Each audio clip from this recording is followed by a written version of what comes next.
Hello.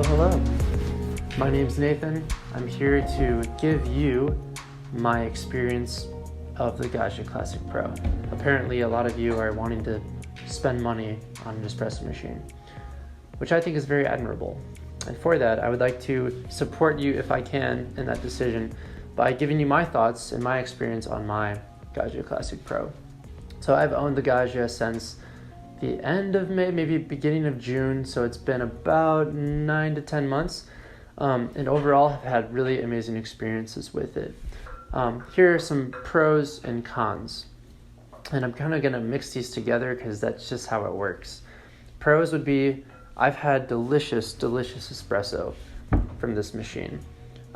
Even though, some cons, it doesn't brew with 9 bars of pressure, it brews with something more like 11 or 12 bars of pressure.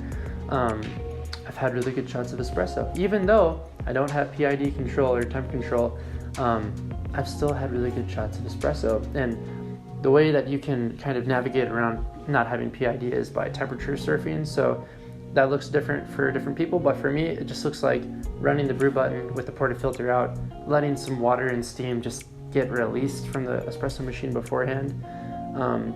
That brings the temperature from way up to down, which is, like I said, provided really good espresso. So pro one, just overall big pro would be great espresso. I work at a cafe that uses a La Marzocco KB90, and the espresso that I've had there compared to here with the Gaggia Classic Pro is really comparable. I mean, granted, I'm doing like 200 shots at the cafe a day. Here I'm doing like 2, but still, good espresso is good espresso. Another really, for me, massive pro is that you use a 58 millimeter portafilter. And I like that because then you can use industry standard stuff. You can use precision VST baskets. You can use precision shower screens. You can use like the cool leveler that you use in the cafe. You can use that at home. You can use the cool tamper at home. I like that. Maybe you don't care, but I just like it. I don't know. Also, this is a portafilter that my friend Nate Compton built for me. I'm gonna share his Instagram right there, or maybe there. Keep an eye out. He built this beautiful handle for me. It makes me feel like this is more my machine, like more in a part of myself than ever before, and I think that's really cool. So yeah, the Gaggia can be tricked out. You can mod it to actually have PID control. You can mod it to brew with 9 bars of pressure. That will be the thing I do next. And without it, you still get really good results. Another thing that people asked about, this was a pretty big question, was the steam pressure and consistency. Although I'm not a huge fan of the low steam pressure that the Gaggia gives, it is actually pretty consistent with the pressure that it gives. So you can really learn the machine, you can learn the pressure, and get really good at steaming and texturing milk with the Gaggia Classic Pro. I'm going to give a couple tips for that later. But that's kind of, for me, that's kind of a pro and a con. Just because like I would like more steam pressure, like in a Rocket Apartamento or even like in a Rancilio Silvia. But you can still get good latte art with the Gaggia Classic Pro. So just depends on if you're up for, I guess, that learning curve and spending all that time in milk and coffee learning it. That's up to you to decide. But for me, what's given me the best results for milk, after you brew the shot, turn the shot off to stop brewing, and then you open this up and purge this right away. Then you click on the button, start building up the steam pressure. Then 10 seconds before that light would turn on, you crank it and start steaming, and it just gives the best results. Another question that I was asked was, why does my basket stick to my group head? Like, why is that happening? That happened to me as well at first. What was happening was that after I brewed a shot, and I wiped my portafilter down, got the puck out of there. Also, clean pucks is a major plus. I've never had a messy puck with the Gaggia. Anyway, after I brewed the shot, cleaned my puck, and then I put the portafilter back in, I would kind of crank it, almost to where there was like a seal again.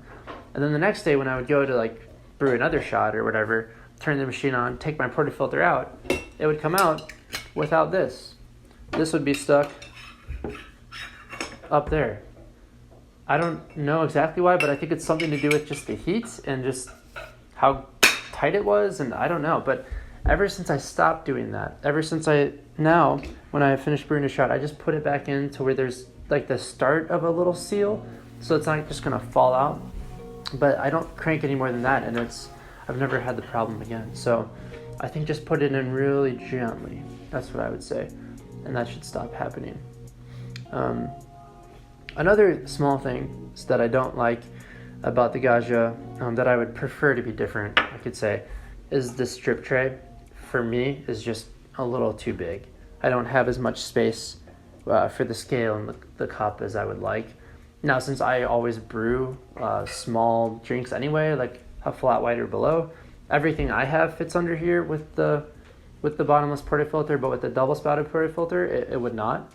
And if you did want like a 12-ounce latte, you'd have to really navigate that, and it'd be kind of weird. So that's another small thing. And you can also get slimmer drip trays that are custom. So everything that is like not amazing about the Gaggia, from what I've experienced, is like you can get a mod for it or something that solves the problem. So as a baseline machine for just good espresso, being able to do latte art, learning the craft, I think it's amazing, an amazing value. And I can't really say for sure if it's right for you or not, but if you're someone who doesn't mind modifying things, or like, you know, even getting inside here and like doing the 9-bar spring, that doesn't scare you to death, this might be the perfect machine for you.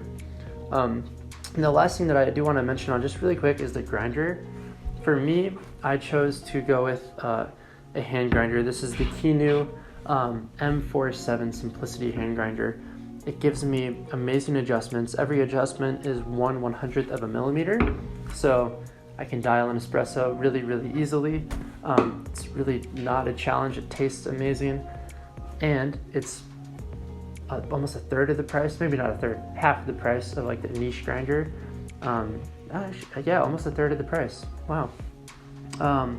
It's just a less expensive option to other really good automatic espresso grinders. So if you don't want to like pull the trigger on a Baratza Sette 270 or something, or a niche grinder because they're just more expensive, go with a Comandante or go with a Kinu if you can find one. They do amazing with a machine like this.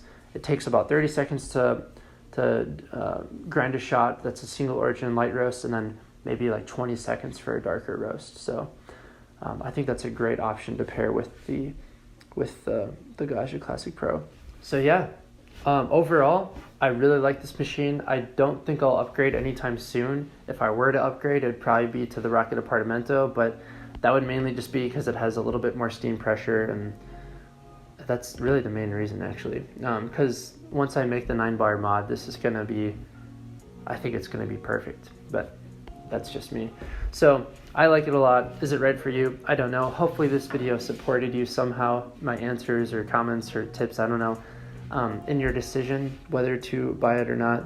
I will say that if you buy it, you're not just buying this machine. There's a lot that goes into owning an espresso machine.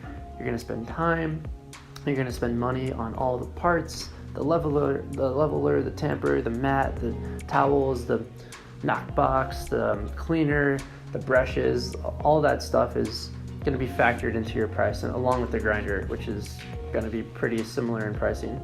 So just know when you're buying an espresso machine, whether it's the Gaggia or not, and you actually want to use it a lot, you're going to buy more than just the machine. So thank you so much for watching this video. I really do hope it was a support to you in some way. My name's Nathan. This is my Gaggia Classic Pro experience. Thank you for watching, and I hope you have a good day.